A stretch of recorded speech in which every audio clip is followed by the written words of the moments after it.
네, 북한이 내일부터 다음 달 1일 사이에 인공위성을 발사하겠다고 일본 정부에 통보한 가운데 미국은 러시아의 기술 이전 가능성에 우려를 표했습니다. 예, 우리 군 역시 이례적으로 강력한 사전 경고를 보냈는데요.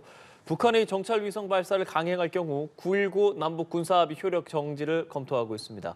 오늘 관련 내용들 반길주 고려대 일민국제관계연구원 국제연구센터장과 이야기 나누겠습니다. 어서 오십시오. 안녕하십니까? 예, 교수님, 지금 북한이 이제 이미 2차례를 시도했었고 실패한 그 정찰 위성에 대해서 3번째 하겠다라고 하는 건데 지금쯤이면 뭐 준비는 다 마쳤다라고 볼 수 있는 상황이겠습니까? 일단 이번 발사가 북한에서 보면 굉장히 위중하죠. 사실 1차 실패했기 때문에. 네. 그래서 1, 2차 원인 규명 작업에 해결책을 다 보완하고 나선 거다라고 봐야 되는 게 합리적인 판단일 것 같고요. 이 위성 발사를 할 때 사실은 2가지 측면에서 살펴볼 측면이 있었습니다. 시기 측면과 그다음에 조건 측면. 네. 시기적인 측면에서 본다면 지금 북한이 우리나라와 우주 주도권 경쟁을 하는 그런 구도가 만들어지고 있어요, 사실. 우리나라가 최초로 군사 정찰 위성 발사를 지금 앞두고 있고, 그러니까 그거 먼저 발사를 하겠다라는 어떤 미소가 냉전 때 경쟁하듯이 그렇게 하려고 하는 게 있었다면 이제 좀 그 시기보다는 빨리 쏴야겠죠. 그게 있을 테고. 우리가 이번 달 30일에 이제 그렇죠, 쏘게 예. 되니까 그 전에 우린 쏘겠다. 예, 그러면은 이제 그 군사 정찰 위성에서 주도권을 갖는다는 메시지를 낼 수 있겠죠. 그런 시기적인 측면이 하나 고려가 있을 수 있었을 테고, 두 번째는 3차 발사를 공언한 것보다 지금 한참 지났기 때문에 어쨌거나 올해 내래는 쏴야겠다 뭐 이런 목표를 잡았을 가능성도 있고, 세 번째는 도저히 안 되겠다 싶으면 내년 신년사 직후에 국내 정치적인 측면을 고려해서 쏘겠다라는, 그게 이제 시기적인 측면에서 고려할 부분이고요. 근데 저는 시기적인 측면보다는 3차 발사는 조건을 중요시했다. 조건을 완전성을 100% 갖추고 체크하고 다시 체크하고 이번에는 반드시 성공을 하겠다라고 조건의 기초에서 만들어 놓고 그다음에 시기를 선택했을 거다라고 보거든요. 그런 네. 측면에서 본다면 이번에 날짜를 이렇게 공지를 한 것은 그런 조건은 충족했다라고 북한이 판단한 것 같습니다. 그러니까 자신감이 있다. 그렇죠. 예. 예. 그러면 사실 이게 서두르지 않는가, 뭐 조건 뭐 이런 얘기들을 좀 해주셨지만 말씀해주신 것처럼 쏘기로 했었던 그런 날짜, 예를 들면 우리가 쏘려고 했었던 그런 날짜를 좀 생각해서 조금 북한들이 서둘렀을 가능성은 없겠습니까? 북한이 1, 2차 그 우주 발사체 실패하는 과정을 보면 예. 조급함이 묻어났습니다. 1차 실패한 후에 너무 빨리 2차를 발사했거든요. 그러니까 상식적으로 너무 빨리 쐈다는 그런 실패에 대한 교훈 도출이 북한도 분명히 있었을 것이고요. 그래서 그런 것을 서둘러서 하다가 3차까지 실패하는 것보다는 시기보다 조건을 갖춰서 충분히 이루는 게 낫겠다라는 판단했을 가능성이 높고요. 그리고 한편으로는 또 지금 북한하고 러시아의 거래 속에서 이번 우주 발사체가 어느 정도 도움받았냐는 것도 어떤 주목 대상이기도 한데, 러시아의 도움이 생각보다 빠르게 템포로 진행되지 않았을 가능성도 좀 있습니다. 왜냐하면 러시아가 북한 우주 발사체를 놓고 기술 점검하고 확인하고 하는 과정에서 다른 부분이 있을 테고, 그 과정에서 러시아 기술자도 좀 배워야 되고 그런 상태에서 지원해야 되기 때문에 타임 딜레이가 분명히 있었을 가능성도 있습니다. 어쨌든 지금 이제 북한은 이제 내일부터 다음 달 1일 사이에 이제 발사를 하겠다라고 이제 일본 정부에 통보를 했는데, 그간에 보면은 이제 그 예고한 기간의 첫날에 보통 발사를 했어요. 그렇게 치면은 이번에는 바로 내일이거든요. 충분히 내일도 가능하게 지금 발사할 수 있는 조건을 갖췄다고 보십니까? 그렇죠. 지난번에 기습적으로 발사하기로 했던 첫날에 바로 이른 시간에 쐈죠. 그래서 그것은 전략적 기습과 전략적 충격 효과, 이것을 높이기 위한 것인데 그게 성공을 해야지 그러한 레버리지를 갖는데 그렇지 그렇죠. 못했거든요. 네. 그래서 조급함보다는 마지막까지 점검을 할 것 같습니다. 기상도 체크하고 그다음에 100% 점검했다 하더라도 오류 또 나는 곳이 없는데 다시 한번 확인하고 이런 과정이 있을 것 같습니다. 보통은 이제 첫날에 발사를 했잖아요. 1, 2차가. 예. 그러면은 당연히 다 모두 내일을 주시하고 있을 텐데, 그럼 주시하는 시점에 쏘겠습니까? 뭐 물론 이제 기술적인 부분이 더 중요하겠습니다만은 모든 게 이제 기상과 모든 조건이 완성됐다고 했을 때 주시하는 첫날을 할까요? 아니면 또 기습적으로 다음 날이나 그 다음 날에 쏠 가능성도 있다고 보십니까? 일단 북한이 공표를 했기 때문에 국제사회가 이미 전체 다 주시를 했다고 보면 될 것 같습니다. 그러니까 한미일 전력도 이미 해상에 전개를 시작했을 가능성이 높고요. 탐지, 추적, 요격이라는 이 프로세스를 사실은 그 무력 현실을 통해서 압박하는 것도 되고 그다음에 이 기회에 그런 어떤 대응 태세를 점검하는 계기도 되기 때문에 이미 주시가 시작됐다고 보기 때문에 주시 측면에서는 마지막 날이나 첫날이나 큰 차이가 없다고 봅니다. 이번에 뭐 다 전 세계적으로 주목을 한다고 말씀해 주셨고 미국 역시도 이러한 계획 통보에 대해서 러시아의 기술 이전이 우려된다라는 입장을 또 냈습니다. 러시아가 이번 발사에 어느 정도 역할을 했을 거라고 보세요? 일단 북한이 러시아에게 포탄을 엄청난 양, 100만 발 얘기까지 나오고 있는데 제공한 것이 지금 정황이 사실로 지금 나타나고 있죠. 그거 고려하면 그 정도 받아놓고 러시아가 아무것도 안 했을 가능성은 없습니다. 그렇기 때문에 어떤 형태로든 지원했을 것인데 여러 가지로 생각해 볼 수 있을 것 같아요. 일단 러시아 그 기술 자문팀이 북한 우주발사체 팀하고 합류돼서 같이 준비를 해온 그래서 기술적 자문을 현지에서 바로 해주는 그게 있을 것 같고 그거는 예. 굉장히 유력하고요. 예. 두 번째는 1차 때 실패했던 2단계 로켓 엔진 시동 그 문제, 네네. 그다음에 2차 때 실패했던 자체 폭발 오류, 신호 오류 문제 그런 부분에 대해서 먼저 점검을 해주고 전체적인 시스템을 자문해주고 근데 거기에 특별한 핵심 부품이 필요하다 그러면 그것을 제공했는지 여부는 사실은 미지수입니다. 그걸 단계적으로 할 가능성이 높기 때문에 그래서 아마 북한이 준비한 것 같고 최대한 하려고 했을 가능성이 있고 마지막으로는 군사 정찰 위성을 쏘아 올리려면 로켓과 위성이 있어야 되잖아요. 네. 그렇죠. 근데 북한은 ICBM 개발을 계속해 왔기 때문에 로켓에 대해서는 어느 정도 좀 완전성을 갖추고 있는데 위성은 참 조악합니다. 네네. 그래서 그 위성에 대해서는 러시아의 도움이 더 필요할 수가 있는데 그 네. 부분에 대해서는 어느 정도 도와줄 가능성이 있는데 그것도 단계적으로 나눠서 도와주지 한꺼번에 도와주지 않았을 것이라고 봅니다. 그러니까 광학 예를 들면 광학 장비가 너무 조악해서 예. 지상물체 촬영하는데 그것만으로 사실은 망신살이가 됐잖아요. 국제사회. 그쵸. 그 정도는 도와줬을 가능성이 있지만 그 이상의 것들은 추후에 진행될 북러 거래를 통해서 이어질 가능성이 있다. 그렇게 봅니다. 그러니까 내일 만약에 성공을 하더라도 그게 완성된 성공이라기보다 일단 합의하에 이번 수준에서의 성공이고 단계적 합의에 따라서 이제 앞으로 더 많은 것들이 좀 오고 갈 수 있다는 말씀이시군요. 그렇죠. 북한이 이번에 한 번도 성공한 적이 없는 상황이기 예, 때문에 예. 한 번 성공하면 그 다음 단계로 진화되는 과정이 반드시 필요하거든요. 네. 그래서 그 정도까지만 도와줄 것이라고 저는 바라보고 있습니다. 근데 우리 군이 이번에 좀 이례적으로 사전 경고를 좀 하고 있어요. 이 상황은 좀 어떻게 보고 계십니까?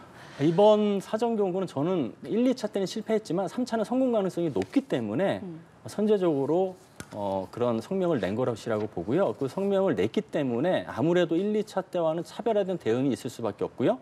그 대응 중에는 9.19 군사합의 효력 정지 카드도 물론 배제할 수는 없겠죠. 네. 그런데 그것뿐만 아니라 한미일이 잠시 말씀드렸던 것처럼 사전 전개해서 여러 가지 정보를 공유하는 것에서 그치는 게 아니라 굉장히 그 일사불란하게 작전 대응을 할 수 있게 하는 어떤 최초의 계기 이걸로 삼을 가능성이 높고 나아가서는 한미일뿐만 아니라 한국이 자체적으로 북핵에 대응하기 위해서 지금 설계하고 시행하고 있는 한국형 삼축 체계 중에 하나의 무기를 시험 발사함으로써 반대급부 성격으로 이렇게 제시하는 그래서 도발을 상쇄하는 측면에서의 메시지를 내는 그런 것도 다 고려할 수 있다고 봅니다. 그럼 좀 하나씩 뜯어보면 지금 처음에 말씀하셨던 9.19 남북 군사 합의가 이제 효력을 정지할 수도 있다라고 했는데 이렇게 되면은 뭐 어떤 것들을 예상할 수 있는 건가요? 그 이후에?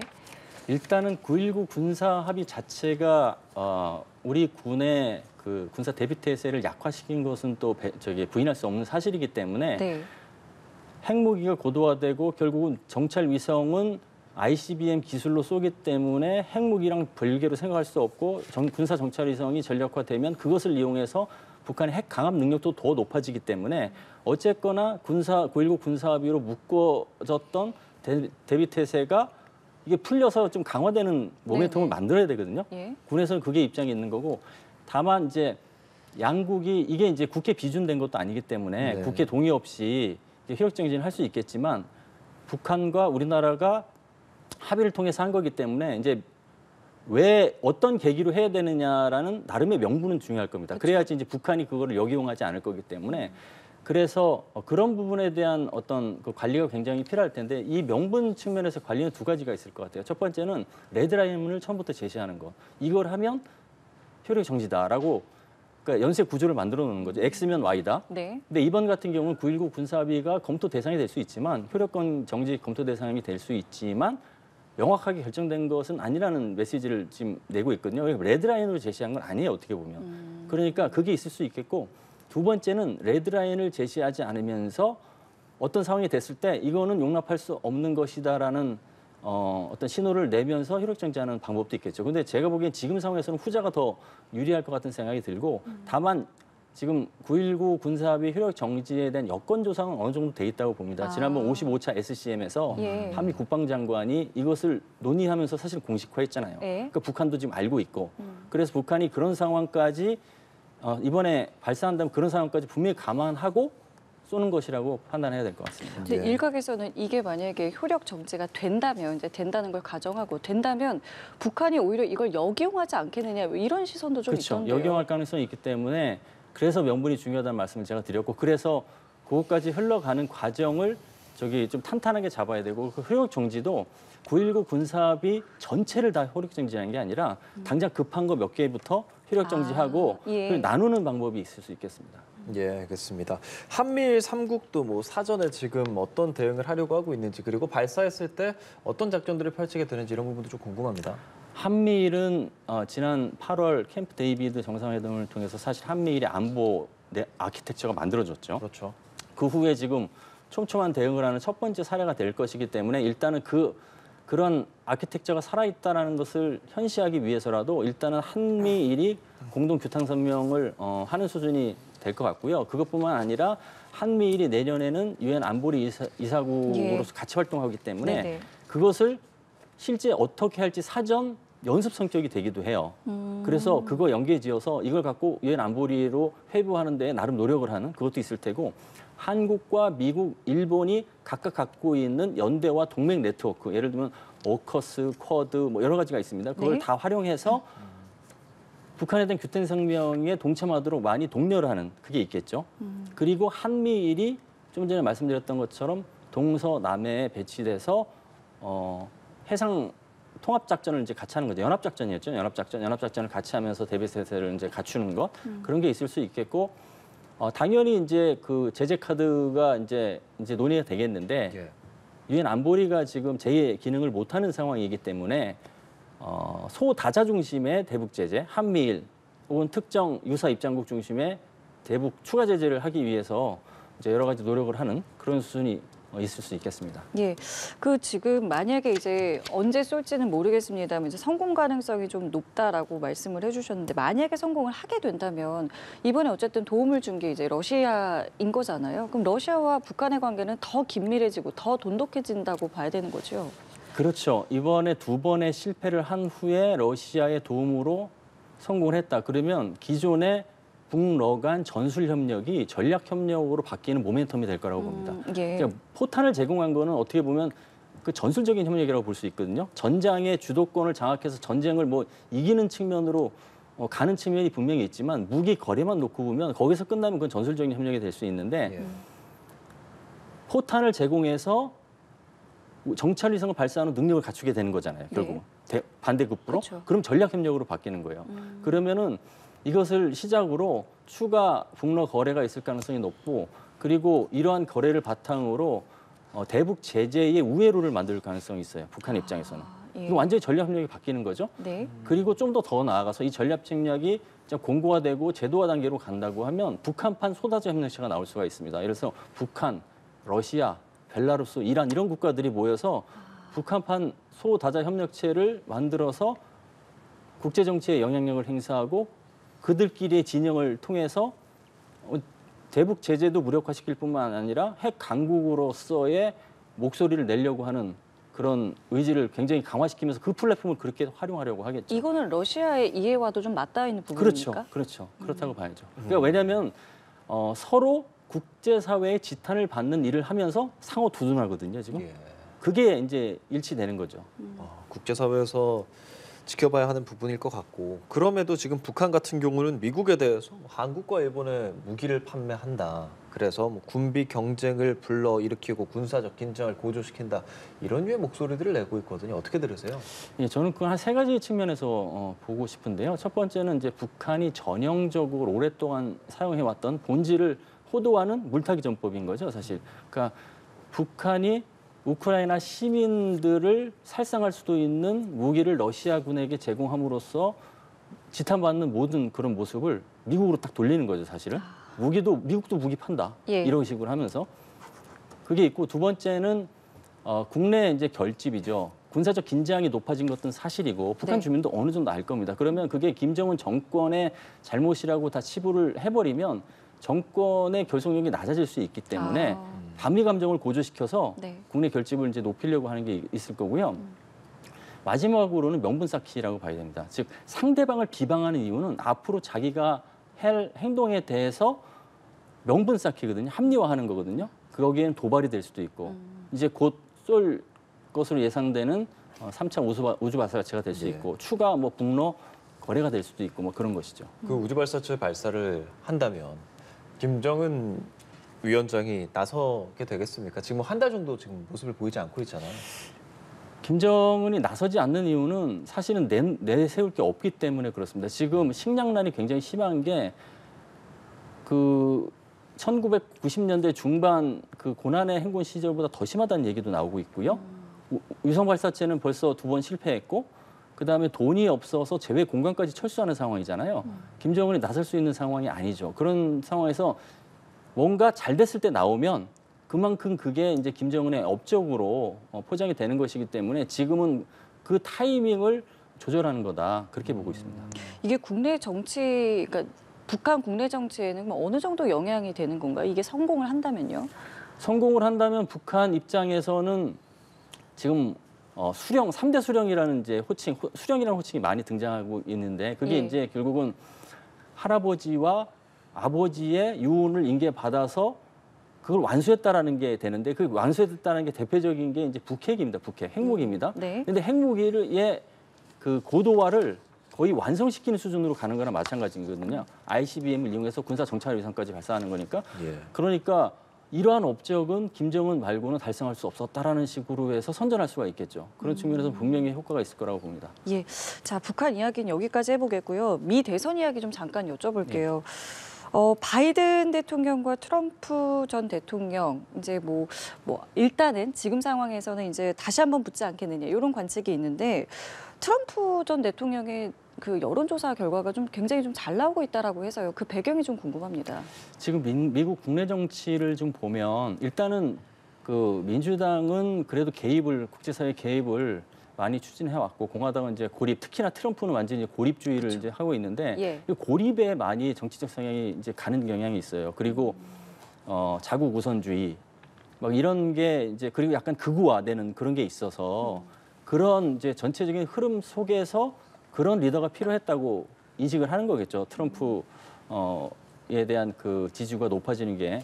근데 그렇다고 해서 바이든 대통령이 정책을 잘못해서 모든 정책을 다 실패한 것으로 규정해서 그런 거냐? 그것은 또 아니라고 봐야 되거든요. 지금의 그 바이든 대통령의 지지도가 낮은 건 정책 실패라기보다는 개인 변수가 많습니다. 개인 변수. 고령이기 때문에 대통령으로서의 직무를 2기 때 2번 재선 때도 할 수 있겠느냐. 지금 첫 번째도 여러 가지 실책이라는 게 좀 있었잖아요. 예. 그러니까 예를 들면 미중 정상회담을 한 이후에 바로 이제 직후에 시진핑을 독재자라고 발언을 하면서 그 타이밍 독재자 여부와 관계없이 타이밍이 조절하잖아요. 그 메시의 타이밍 네. 측면에서도 이게 실수냐 아니면 의도된 거냐라고 봤을 때 그런 것을 이제 걱정하게 만드는 거죠. 그런 네. 게 있고 아들 또 헌터 바이든의 그 사법 리스크가 또 있잖아요. 아, 그렇죠. 예, 그런 것까지 다 고려하면 바이든 대통령의 개인 변수가 그렇게 좋은 점수를 주는 상황이 아닌 거죠. 그게 이제 영향을 미치고 있다고 봅니다. 바이든 대통령 입장에서는 그 나이라던가 아들은 이제 고정 변수인 것이고 그럼 뭔가 타겟책을 마련을 해야 될 텐데 지금 뭐 어떤 것들을 좀 움직이고 저는 있나요? 그래서 일단은 그 국내 정치에 영향을 주는 변수는 대외 정책보다는 사실 국내 정책이거든요. 이 시민의 일자리 뭐 먹거리 이런 것들이기 때문에 저는 대외 행보를 바이든 대통령이 굉장히 많이 해왔는데 이제는 대외 행보를 좀 줄이고 국내 정치, 민생 이런 거에 집중을 많이 할 것이라고 봅니다. 예. 그럼 만약에 뭐 트럼프 전 대통령이 재선이 된다라고 하면 우리 캠프 데이비드 협정이라고 대표적으로 알 수 있는 한미일 간에 지금 훈풍이 불고 있는 이 상황에서의 좀 변동 가능성도 있지 않겠습니까? 앞으로 그런 부분에 대해서 뭐 외교라든지 안보 이런 측면에서 우리나라 입장에서 변화들은 어떤 게 있겠습니까? 트럼프 대통령이 재집권을 하게 되면 어떻게 될 것이냐는 사실은 읽어보는 게 쉽습니다. 이미 4년 동안 경험했기 때문에. 대외 정책 전반은 상당한 변화가 있겠지만 대중 정책은 변화가 없을 거예요. 그렇게 따지면 이 대중 정책 자체가 지금 인도태평양 전략 같은 게 트럼프 때부터 이어온 것이고 예. 그리고 그 바이든 대통령이 또 그 승화시킨 거기 때문에 변화가 없을 것이고 그리고 멀리는 또 사실은 피보트 에이시아라고 해서 아시아로의 회귀 오바마 대통령 때부터 이어진 정책적 일관성이 있는 것이기 때문에 대외 정책은 바뀌어도 대중 정책만 바뀌지 않을 것이다. 그렇게 따지면은 분명히 미국도 중국 견제를 위해서 동맹이 필요하고 안보 파트너가 필요하고 유사 입장국이 필요할 거예요. 그래서 그냥 생각하는 것만큼 그렇게 그 심한 변화는 있지 않을 것이다라고 저는 그렇게 예측을 하고 싶고요. 예. 다만 분명히 한 번에 모든 것이 다 풀리는 그러한 쉬운 해법은 아닐 거예요. 복잡한 해법이 있을 것이기 때문에 그렇지만 큰 기조가 바뀔 수는 없는 상황이기 때문에 우리나라가 작년에 내놓은 인도태평양 전략을 뭐 전면 수정해야 된다든가 아니면은 나토하고 우리나라가 AP4로 이제 같이 해서 가담하는 이렇게 여러 가지 연대 이런 것을 바꿔야 된다든가 이러한 정도 수준의 변화를 걱정할 사안은 아니라고 보고요. 그리고 국가라는 게 어떠한 변화가 있더라도 그것을 그에 맞춰서 변화시켜서 국익을 창출할 수 있는 동태성이 있거든요. 그런 측면에서는 변화는 있겠지만 그걸 너무 심하게 그 걱정하는 것도 국가로서 그 어떤 그 모습은 아니다 이렇게 봅니다. 알겠습니다. 지금까지 반길주 고려대 인민국제관계연구원 연구교수와 함께했습니다. 오늘 말씀 감사합니다. 네, 고맙습니다, 감사합니다. 교수님.